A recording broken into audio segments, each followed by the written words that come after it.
All right, so today we're diving into something a little different. Oh, Yeah, it's based on a film description, okay. but it's a really interesting film. I like those. Yeah, me too. And this one, like I was saying, well, the description anyway. Right. It's so rich with mythology and folklore and just beautiful imagery. I think you'll really like it. I'm intrigued already. Okay, so the film's called La Reina del Mar y el Pescador de los Deseos. Okay, now you're going to have to tell me what that means. Right, of course. So that translates to The Queen of the Sea and the Fisherman of Wishes. Oh, wow. That's a title. Right, I know.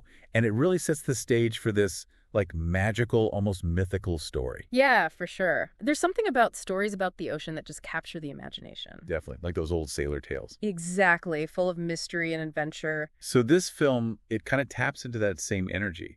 It's about Yeimajá, the Yoruba goddess of the ocean, who grants a wish to a fisherman named Olayo. Oh, so like a classic genie in a bottle type situation. Kind of, but like with a much deeper, more spiritual vibe. Yeimajá isn't just some whimsical wish granter. She's this powerful force of nature. Yeah.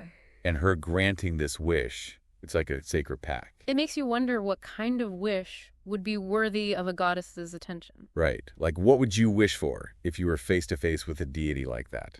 It's a good question. I think a lot of people would go for the obvious things, right? Like wealth, power, fame. Yeah, the usual suspects. But what's interesting about Olayo is that he doesn't wish for any of that. No, he's much more selfless. Oh, so what does he wish for then? He simply wants to help his people. You know, they're struggling, they're facing hardship.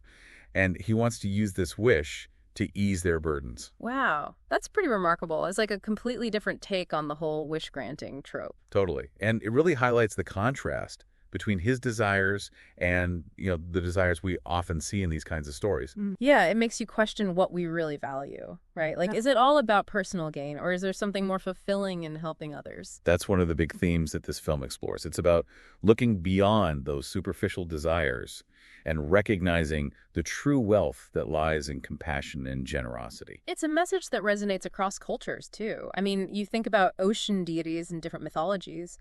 They often represent this balance between humanity and nature. Yeah, like a reminder that we're not separate from the natural world. Exactly, and that we have a responsibility to respect it. And that respect, it's not just some abstract concept in the film, it's actually built into Yeimajā's wish. Oh, what do you mean? So she grants Olayo his wish, but there's a condition. He has to promise to respect and love the sea. Interesting. Like a test of his character almost. Right. And it's interesting because this condition, it ties directly into real-world concerns about overfishing and environmental damage. Oh, I see. It's like the film is using this mythical story to comment on a very real issue. It's subtle, but it's definitely there. Like this idea that if we abuse the ocean's abundance, there will be consequences. Right, like disrupting that balance you were talking about. Exactly. And the film really drives this point home when other fishermen, driven by greed, start ignoring Yeimajā's condition and overfishing. Uh-oh. Sounds like trouble. It is. Olayo, who's desperately trying to honor his agreement with Yeimajā, he gets caught in the middle of this whole mess. Oh, wow. That's a tough spot to be in. Trying to do the right thing while everyone else is going in the opposite direction. And it's this conflict that really drives the narrative. Like you have these fishermen who are blinded by their desire for more fish, more profit. And then you have Olayo, who understands the importance of balance and respect. And it's interesting because that idea of balance, it's not just about respecting the ocean, it's about respecting the entire ecosystem. Right, it's about understanding the interconnectedness of everything. Exactly. Like what happens when one element of that system is thrown off? What are the ripple effects? And that's what the film explores. It shows how this disruption of the sacred balance, as they call it, leads to all sorts of problems. Right. So it's not just a story about a fisherman and a goddess. It's a cautionary tale about greed and the consequences of our actions. Absolutely. And it's a reminder that true wealth, it's not about material possessions.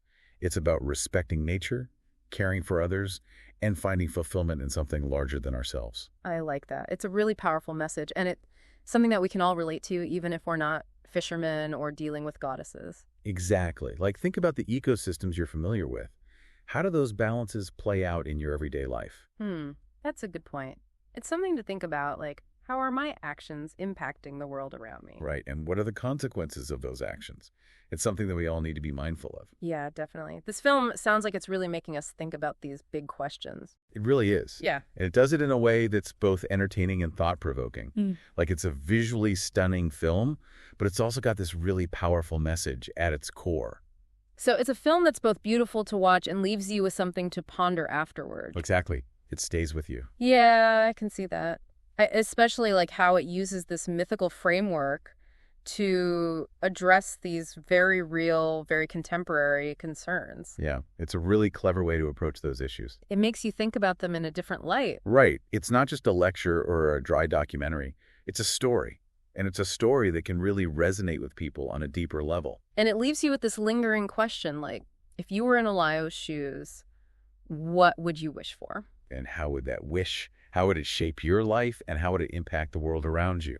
It's a question that's both exciting and a little bit daunting. Totally. Oh. Like the power of a wish, but also the responsibility that comes with it. Yeah, exactly. It's not something to be taken lightly. Yeah, definitely not.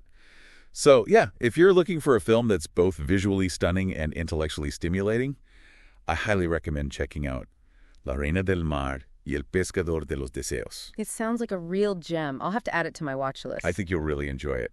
It's a film that, like we said, it stays with you long after the credits roll. And that's the sign of a truly great story, isn't it? Absolutely. So until next time, keep exploring.